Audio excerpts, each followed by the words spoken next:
Show Network.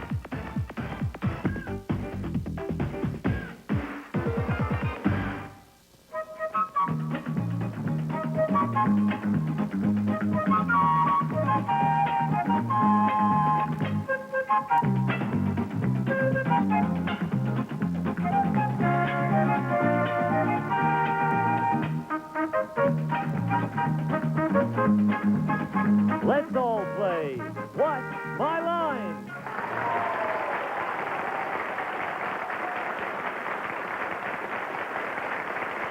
And now, let's meet this week's What's My Line panel. First, the delightful singer, actor, and wit, Jack Cassidy.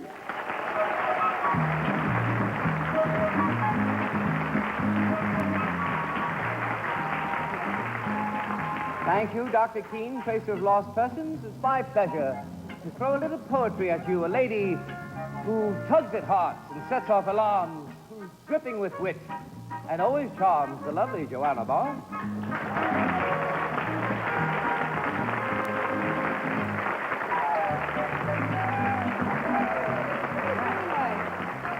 A little touch of the Blarney here, that's very nice. And on my left, stopping by on his way to Hong Kong, on the road to Hong Kong, Mr. Larry Blyden.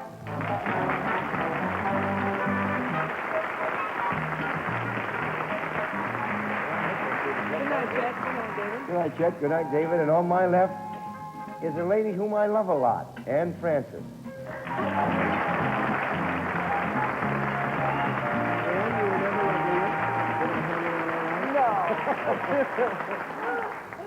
Here's our own security blanket, Wally Bruner.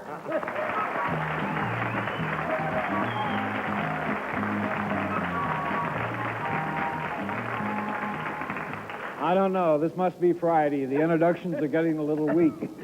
But thank you, Arlene, and welcome to What's My Line. Mr. Shy. Yes. Howdy. Howdy. But as I said, welcome to the show. We're going to have a good time today because we have lots of unusual people with interesting occupations purposefully designed to baffle our panel of experts. And in addition, the panel will face a mystery celebrity guest just a little later on. But now, good group, are you ready to begin? Ready? Yes. All right, let's meet our first challenger. Would you enter and sign in, please?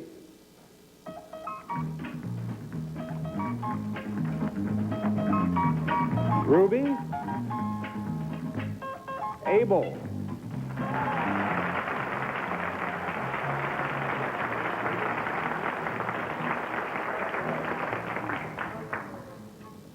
Mrs. Abel, where are you from? Stuttgart, Arkansas. Stuttgart, Arkansas. All right, panel, may I tell you that Ruby Abel is concerned with a living creature. Now let's show the audience just what her line is.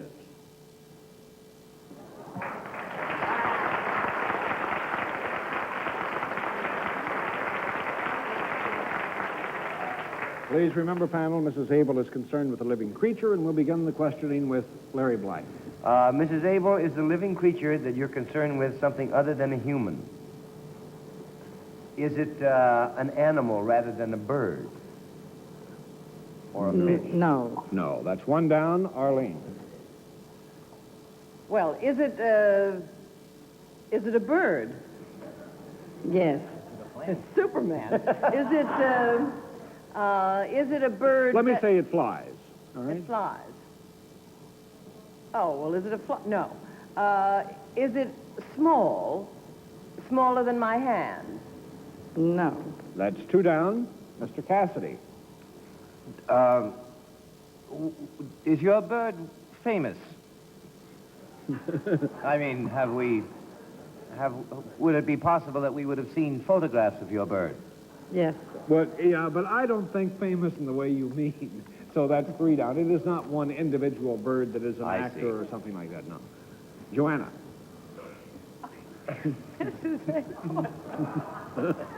Is yours a domestic bird? Like a farm bird? No. Not this particular one, no. Four down. Larry. Does this bird have different colored feathers or all one, does it have different colored feathers? Yes. So it's not a bird that has just one color of feathers. It's a bird of many. multicolored It's a bird of many colors. All right. Is this bird then? Now we've got to figure out a bird of many colors. Is this bird in the parrot family? No. Let me say that some of the birds have many colors and some do not. Arlene, isn't that correct? No. Yeah. Oh, do you deal with a variety of birds? Is that what you mean by that? Well, this is all one family. This is all one family. Is this a really, truly bird? Is it actually a bird? It is not, in the classic sense, a bird, although it flies. I see. I don't see it all, but I mean, okay. It's not in the classic sense a bird. Does it live near water? Yes. Is it a flying fish? No. Is it a bird that lives on fish? Not altogether. But sometimes. But sometimes. Could it be anything in the penguin family? But that's a bird. No. No, it is nothing in the penguin family, correct? I pass. 6 down, Jack. Would you have some... Is your bird... Let's get down to it. Would your bird be in the owl family? No. 'Cause it's a 7 hooty down, bird. Joanna. Is this bird either in the peacock or pelican families? No. No. That's 8 down. Larry, do you have a quick guess? Okay, well, is this bird edible? Yes. But the time is up, and I have to flip all the cards. I'll give you one guess. Turkey. No. No. Let me tell you that the creature is a duck, and she is a world's champion duck caller.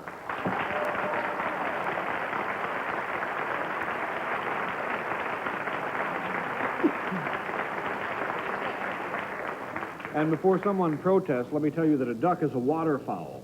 A duck is not a bird, in the clear sense. Isn't that correct, Mrs. Abel? Can you bear me up on this or Wouldn't a not? waterfowl be in the bird family just as a isn't. penguin is? Fowl is chicken. Well, it's considered a waterfowl as opposed to a bird. A duck is a fowl, like a chicken is a fowl. A chicken is not a bird either. Duck is more in the game bird family But it than flies. waterfowl. But it does fly. But and a fly is a bird. Well, in that sense, perhaps. But Mrs. Abel has won the duck calling championship 3 times in a row, or at least 3 times, and is consistently placed in winning circles. Do you actually call live ducks when you compete? Yes. Oh, no, sir, not when we compete in calling competition. I hunt and call wild ducks. What do you call in competition? We call the judges. Just, Do they ever come? oh, the judges? Well, You mean You you know. just make your calls and the judges hear them and That's decide from the sound? What do you use to make the duck calls? we have a duck caller here that's made of wood. Could you hold it up so perhaps we can take a... It's just a piece of comb-shaped wood, and it's like Do a... hunters use that, too? Yes. Yes. This is what they use to call the ducks when they're waiting in the blind for the ducks to... And come these little bands are where the ducks were banded and how far they fly sometimes. Those are ducks that she has successfully called, right? Yes, Well, could you give us a demonstration of how this works, Mrs. I'd Abel? love to. All right, and why don't you try, 3 or 4 of them and tell us what they are? Well, first you do the long distance call. That's when the duck is real high. And then you use a feed call, a comeback call, and a mating call. Really, you have to see a duck work. Sometimes you use this contrast, you use your comeback call before you do your feeding call. It depends on how your duck is working in the woods. All right, well, let's hear the 4. This is the long distance call.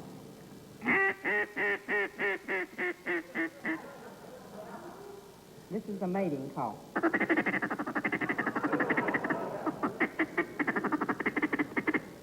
This is a comeback call.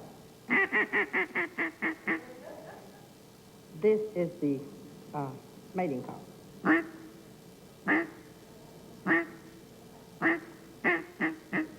The other one was the feeding call, I think. Feeding. Right. Now, panel in front of each of you, you will find a box that says, do not touch. All right, you may now touch the box, open it up, and you'll find inside your own duck call. So we're going to begin with Jack Cassidy, and Jack, we're going to let you try the first call, which was the long-distance call, right? Give him a little long-distance call. Okay, Jack. How about the other end? Try the other end. Oh. Okay. I got it. Long-distance call. Oh, very good. Joanna Barnes, you're next, and you're going to try the feeding call. Mrs. Abel, a bit of it? Okay, Joanna.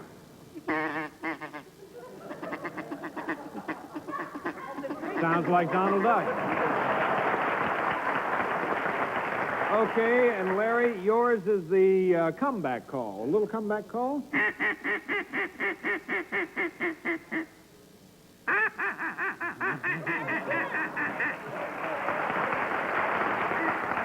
And for Arlene, of course, it has to be the mating call. Thank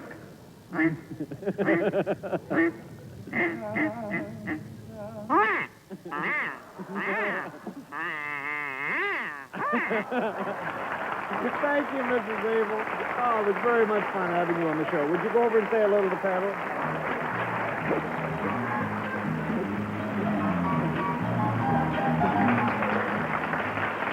Watch my line. We'll continue right after this word.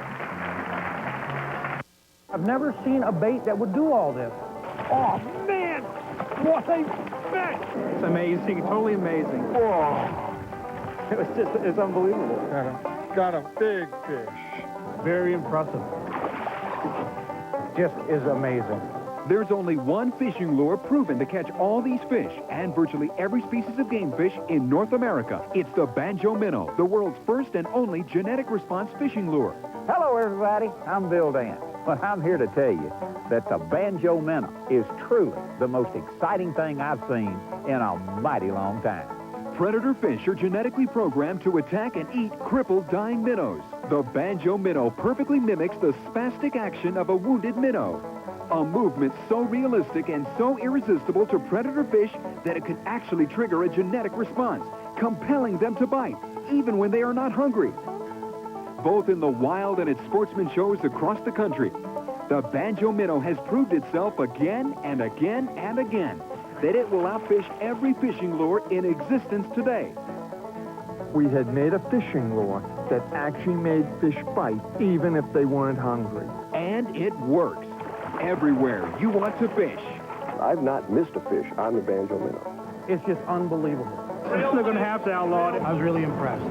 There won't be a fish left in the world. The Banjo Minnow's unique patent-pending rubber weed guard lets every fisherman fish anywhere, by the trees, over logs, on top of docks, right where the big ones are. Have your credit card ready and call now to order the complete 110-piece Banjo fishing system. You get 24 Banjo Minnows in 3 different sizes and 4 colors. Banjo weedless bait hooks, counterbalanced jigs, and much, much more. All yours for only $29.95. For faster service, have your credit card ready and call the number on your screen right now. This bait is phenomenal. We're here at the Grand Canyon to introduce new Shaman Triple Roll. So, how long is it? It's 3 times longer than a single roll. 3 times longer. In fact, it's over 100 feet longer than a double roll. Over 100 feet. No other tissue lasts longer.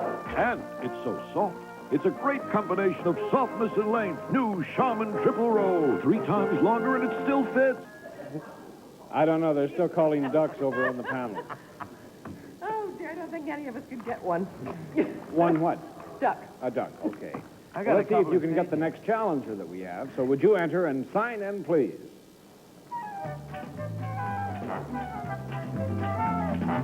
David Shapiro.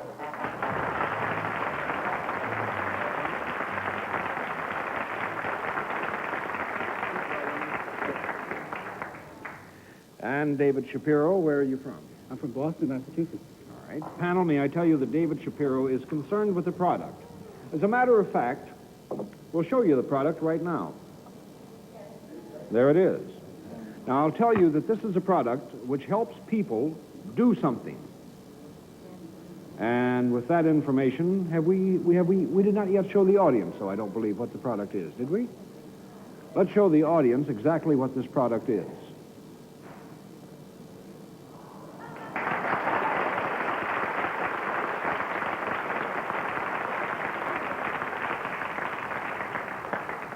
Remember, the product helps people do something, and let's begin the game with Joanna Barnes.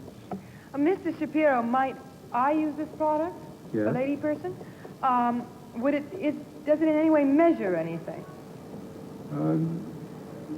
Or count anything? Measure or count something? In a way, yes. Yes, in a way, it does. In order for it to be used, must I touch it to something else? No. I mean, I just sit and look at it and it does its thing. It does its thing. One down, Larry Blyden. One looks at that device and is bewildered. Is it in any way a timing device? Yes. Now that I know that, I'm right back where I started. Is it, Remember, I'll remind you that it helps people do something. well, Larry. is it, if it's a time, it helps you time things. It helps you, it's an alarm clock. You get up in the morning, you time eggs, does it help you time? That is not the right kind of thing that it helps you Wrong, do. So huh? that's two down, Arlene. Would it help in any way if one had a bank? Would it time anything in a vault? No. No. Three down, Jack. Would it time some physical action on the part of the person? Yes. Would it in some way encompass a somewhat civilian sport? Well, specifically, does it have anything to do with walking? No. That's four down, Joanna Barnes. Mr. Shapiro, is there anything, even in the remotest sense, healthful about this? Yes. Might it time an activity such as taking a pill or medicine? It could. But that is not its primary purpose. That is not its primary purpose. Does one carry it on one's person Yes. for the express purpose of timing this activity? Yes. Let me say that I said before it helps people to do something, by the same token it also helps people not to do something. Oh, does it have anything to do with imbibing? No, that's five down, Larry. But I'll just bet you that it has something to do with smoking. That's right. And that you don't smoke a cigarette unless it goes ding or something. Is that That's right? it. That's right. Exactly it.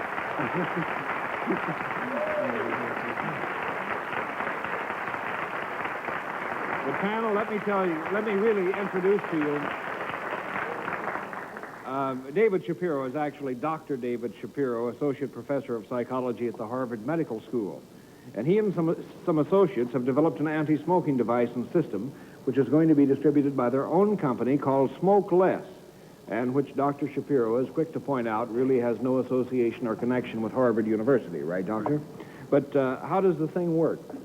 Well, the basic thing is that we've talked with many smokers, hundreds of smokers, and they tell us that they smoke on specific occasions. And the problem is to break that urge to smoke. In other words, when the telephone rings, or you finish a meal, or you have a cup of coffee, you feel like smoking. And it's very difficult to just quit, because this urge is still there. So in order to, we can't erase these signals. We call them smoke signals. We can't erase these signals. So we try to get people to be conditioned to a new signal provided by this timer. And what you do is you set the timer, and at the beginning you smoke at the rate that you're accustomed to smoke. Then over a period of time of 8 to 10 or 12 weeks, depending upon your individual needs, you slowly phase out the smoking. Is it true that you finally, like if you set this thing, if you smoke 2 packs a day, maybe that's a cigarette every 10 minutes. Exactly. And you finally get so disgusted with hearing the thing go off that you say, I'm not going to do it anymore? No, the idea is to get you accustomed to smoking on this signal rather than the signals that are usually in your environment. I see. And then slowly phase that out. And that accomplishes 2 purposes. One is it avoids the problem of withdrawal symptoms, and the other one is that it breaks the connection between the usual signals in your environment and the process of smoking. Doctor, people who are interested in this, where can they reach you or get in touch with you? Well, they can write Box 8336 at the John F. Kennedy Post Office Station in Boston. All right. Well, thank you, sir, so much. Thank we you. enjoyed having you on What's My Line. Dr. Shapiro. We'll be back to meet our mystery guest as What's My Line continues.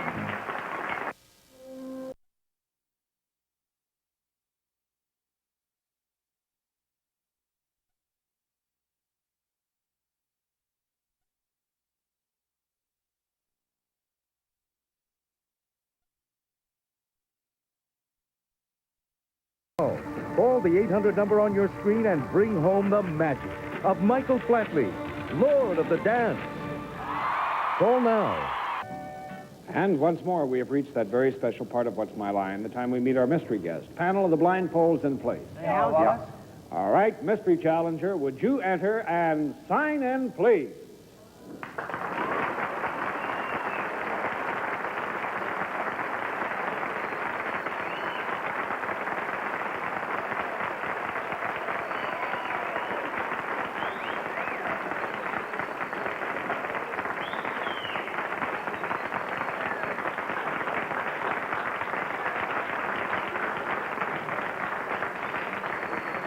All right, panel, may I remind you, please, it will be one question at a time. I'll give you 2 minutes to try and establish the identity of our mystery guest, and we'll begin the questioning with Arlene Francis. Thank you, Wally. Mystery guest, are you best known to audiences for your work on television? No, not really. Jack Cassidy. Mystery guest, have you ever done any duck calling? No, not at all. Joanna Barnes. Are you best known as a singer? Well, sort of. I would think so, yes. I would say kind of half and half. Oh, half and half. Larry Blyden. Were you born on this side of the Atlantic? Yes, I was. Arlene. Well, are you known for your work in motion pictures? In each medium, I would say. I see. I would say a great deal of renown, though, in motion pictures. Jack? Have you ever done a Broadway musical on Broadway as opposed to off Broadway? Yes, I've done 2 Broadway musicals. Joanna? I'm up in the air. Do you have dark hair? No, I don't. Huh. Larry Blyden. These musicals that you've done, have they been within the last 5 years? No. Arlene, one guess. Are you married to someone who is in the motion picture world? No, I'm not. Take off your blindfolds and meet Betty Hutton.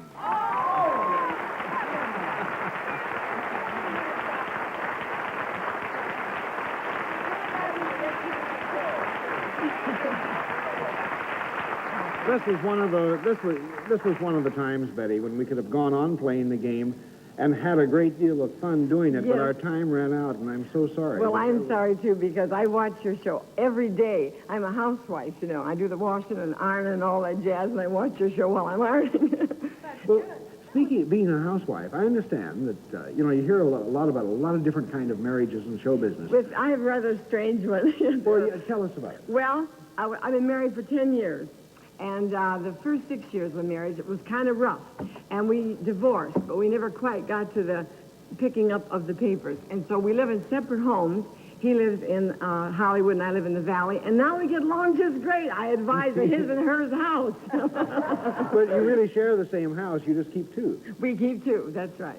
So, you always have a place to go, and no one ever goes. Well, I don't know who goes to his house, but I hope he's alone most of the time. Betty, thank you so much. It's Thank such a you. pleasure to see you. Wow, how about that? Thank you for joining us on What's My Line. Thank you.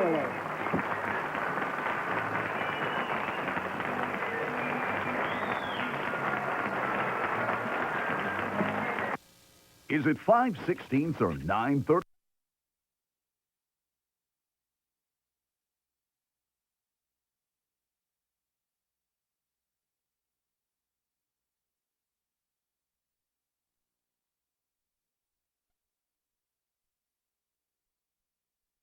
And the price is right. Now, panel, you must give some honest answers to questions submitted by the studio audience. To Jack Cassidy from Billy Krebs of Chicago, Illinois. Billy Krebs. Billy Wonderful Krebs. person. How many unions do you belong to, and what are they? I belong to AGVA, AFTRA, AGMA, SAG? SAG, Actors Equity, and the Union League Club. And I wear union underwear. What do they mean? They call it union. They mean it's very expensive to become an actor, don't No, it isn't. It's very cheap. It's once you get into it that it's very expensive. they? All right, Jack. And to Arlene, you're an actress, your husband's an actor. Are most of your social friends theatrical people? No, I wouldn't say so. I think they're mostly writers and people in bankruptcy, that sort of thing. That sort of thing. They're like most friends, then, and thank you, panel, for your honest answers.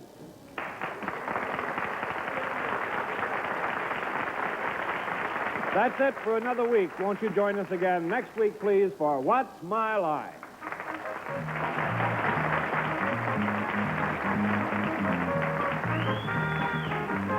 This has been a Mark Goodson, Bill Todman production. This Francis Gowns by Bonwit Teller. Stay tuned for a thrilling episode of Beat the Clock with Jack Nars. Then get ready to babysit your television with Child's Play and Bill Cullen, only on Game Show Network.